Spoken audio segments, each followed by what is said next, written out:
Every night I see a silhouette in my bedroom. It started 3 weeks ago. I was lying in bed scrolling through my phone when I felt it.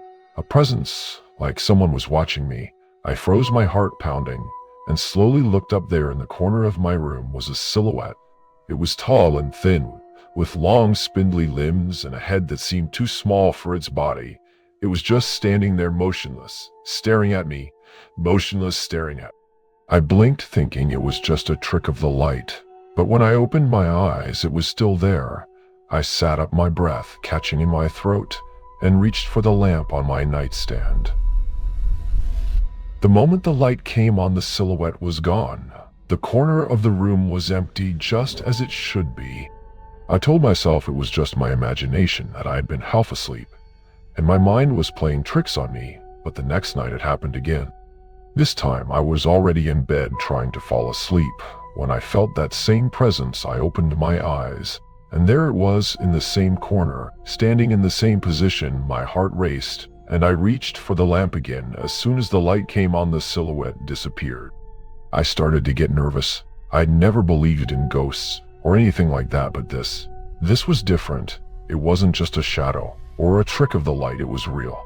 I could feel it.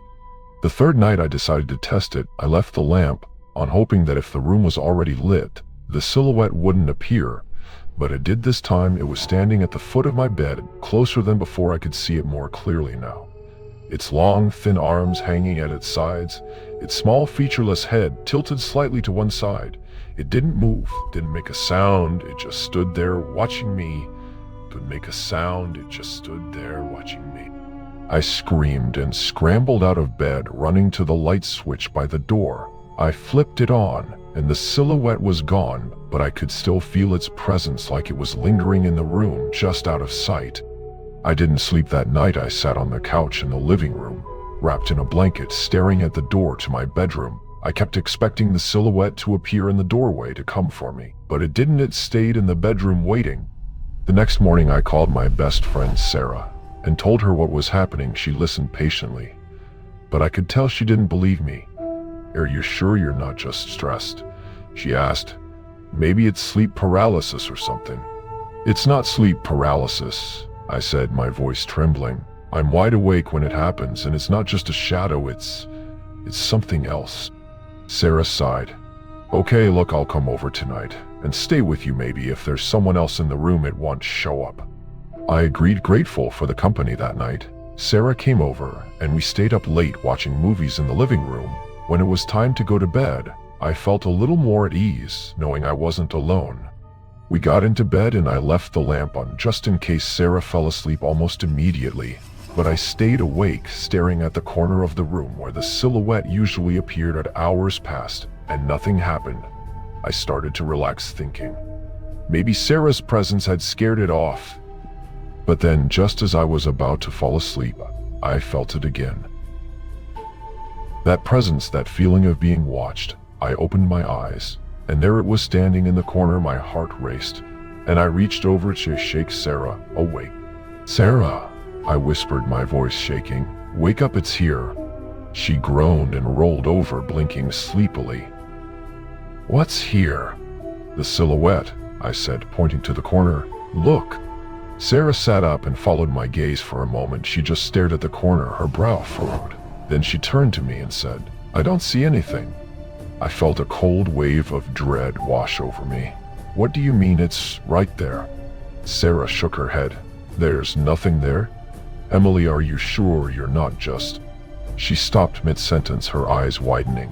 I turned back to the corner, and my heart nearly stopped. The silhouette was moving. It was stepping out of the corner, its long, thin limbs jerking unnaturally as it walked toward the bed. I could see it more clearly now. Its body was black like a shadow, but it had a kind of depth to it, like it was made of something more solid than just darkness. Its head was small and round, with no feature except for 12 glowing eyes. Sarah screamed and scrambled out of bed, running to the light switch. She flipped it on, and the silhouette was gone. But the room felt different, colder, like the presence was still there, just out of sight. We spent the rest of the night on the couch, too scared to go back into the bedroom. Sarah kept saying it had to be some kind of hallucination, that there was no way it was real, but I knew better. I could still feel it watching us, waiting. The next day, I called a paranormal investigator. His name was Mark, and he'd been on a few local TV shows talking about hauntings and supernatural phenomena. He agreed to come over that night and check out my apartment. When he arrived, I showed him the bedroom and told him everything that had happened. He listened carefully, taking notes and asking questions. Then he set up a few pieces of equipment: a digital recorder, a camera, and something he called an EMF detector, which was supposed to pick up on electromagnetic field. Most of the time these things turn out to be nothing, he said, trying to reassure me. But if there's something here, we'll find it.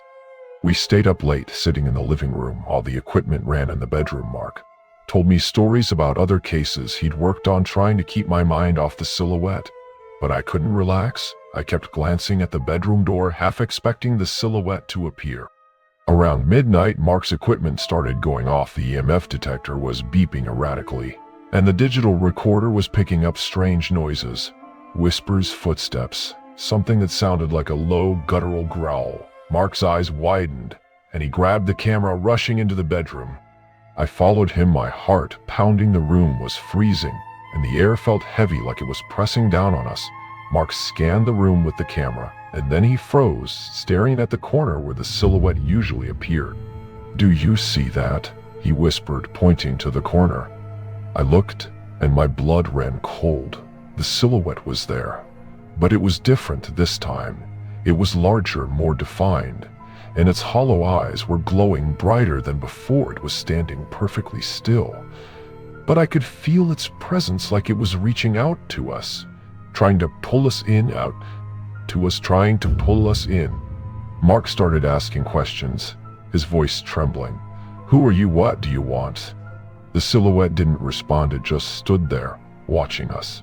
Then slowly it raised one of its long, thin arms and pointed at me. Mark gasped and backed away, nearly dropping the camera. "We need to get out of here," he said, his voice shaking. "No." We ran out of the bedroom and into the living room, slamming the door behind us. Mark was pale, his hands trembling as he packed up his equipment. "I've never seen anything like that before," he said.